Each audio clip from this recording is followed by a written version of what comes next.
कामयाबी हिंदी कहानियों में आपका स्वागत है। एक गुरु अपने शिष्य के अत्यधिक विकास से बहुत ही खुश थे।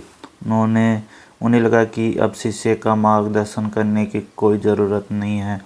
इसलिए उस शिष्य को एक नदी किनारे बनी अपनी छोटी सी कुटिया में छोड़कर निकल पड़े।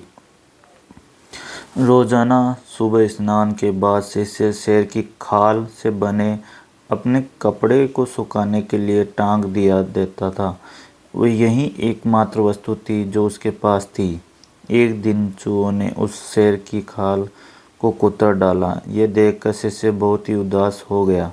वस्त्र न होने के कारण वह दूसरे वस्त्र मांगने गांव वालों के पास पहुंचा। अगले ही दिन चूहों ने दूसरे वस्तु में छेद कर डाला। चूहे से परेशान होकर उसने एक भी बिल्ली पाल लिया। अब उससे समस्या चूहों से तो नहीं थी, लेकिन बिल्ली उसके लिए परेशानी का सबब बन गई। उसे अपने खाने के साथ साथ बिल्ली के लिए दूध का इंतजाम करना पड़ता था।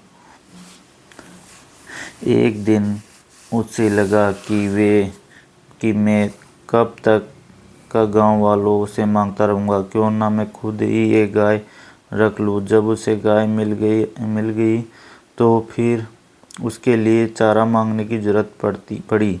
उसे लगा कि झोपड़ी में चारों ओर घास से इसका काम चल जाएगा, लेकिन इसमें उसके सामने गाय को चराने की समस्या आ खड़ी हो गई। गाय को चराने के चक्कर में उसे ध्यान के लिए पूरा वक्त नहीं मिल पा रहा था। इसलिए इस काम के लिए उसने आदमी रख लिया। वह सवाल आया कि काम करने पर निगरानी की।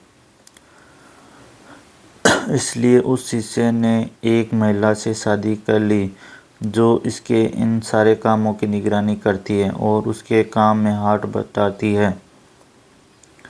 आगे चलकर ऐसा वक्त आया जब वह गांव का सबसे धनी व्यक्ति बन गया। कई सालों के बाद अचानक एक दिन गुरुजी उस गांव में पहुंचे। सब कुछ बदला हुआ देखकर वे दंग रह गए।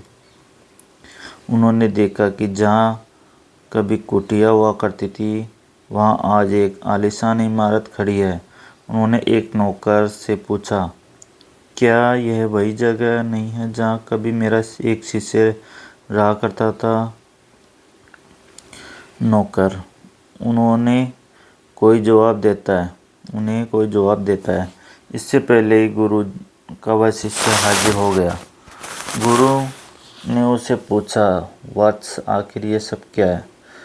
इस पर शिष्य ने कहा, आपको विश्वास नहीं हो रहा न, लेकिन मेरे पास सिवाय इसके कोई दूसरा तरीका नहीं था कि मैं शेर की खाल को हटा देता। हिंदी कहानी से हमें यह सीख मिलती है कि छोटी ज़रूरत बदलाव के आधार पर बड़े परिणाम मिलते हैं।